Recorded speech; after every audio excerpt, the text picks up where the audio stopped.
Hello guys, మీరు thumbnail చూడంగానే నిజంగానే ఎన్టీఆర్, చిరంజీవి గొడవ పడుతున్నారేమో, ఘర్షణ పడుతున్నారేమో అని అనుకోని ఉండొచ్చు.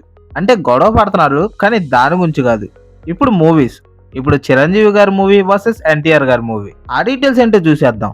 2025లో సంక్రాంతి ముగిసింది. వెంకటేష్ సినిమా సంక్రాంతి వస్త్రం ఈ సీజన్ లో అతిపెద్ద హిట్ గా నిలిచింది. ప్రపంచవ్యాప్తంగా 250 కోట్లకు పైగా వసూలు చేసింది. అయితే టాలీవుడ్ ఎప్పటికే 2026 సంక్రాంతిపై దృష్టి సారించింది. ఈ పండగ సీజన్ లో వచ్చిన భారీ బాక్సాఫీస్ గణాంకాలు తెలుగు సినిమాకు అత్యంత లాభదాయకమైన కాలంగా దాని హోదాను మరింత బలోపేతం చేస్తుంది. ఎన్టీఆర్ ప్రశాంత్ నీల్ గారి సినిమా ఇప్పటికే జనవరి 9, 2026న విడుదలకు సిద్ధంగా ఉంది. ఇప్పుడు చిరంజీవి అనిల్ రావిపూడి సినిమా అధికారికంగా రేస్ లో చేరింది. ఈ సినిమాను సంక్రాంతికి విడుదల చేస్తున్నట్టుగా నిర్మాత సాహు గారపటి ధృవీకరించారు. అయితే పండుగలకు సంబంధించిన లైన్లు ఎల్లప్పుడూ మారుతూనే ఉంటాయి. మరియు ఇంకా చాలా సినిమాలు కూడా అన్ఫార్చునేట్లీ ఈ లిస్ట్ లో చేరుతూ ఉంటాయి. ఈ సంవత్సరం సంక్రాంతికి పెద్ద హిట్ సాధించిన అనిల్ రావిపూడి గారికి బలమైన ట్రాక్ రికార్డే ఉంది. 2019లో కూడా సంక్రాంతికి సందర్భంగా ఆయన నటించిన F2 కూడా భారీ విజయాన్ని సాధించింది. ఈ పండుగ అతనికి ఒక సెంటిమెంట్ లాంటిదని చెప్పుకోవచ్చు. మరోవైపు చిరంజీవి గారు 2023 నుండి సంక్రాంతికి హాజరు కాలేదు. అంటే తన మూవీ కూడా ఏది సంక్రాంతికి రిలీజ్ అవ్వలేదు. ఈ సంవత్సరం విశ్వంబర వాయిదా పడడంతో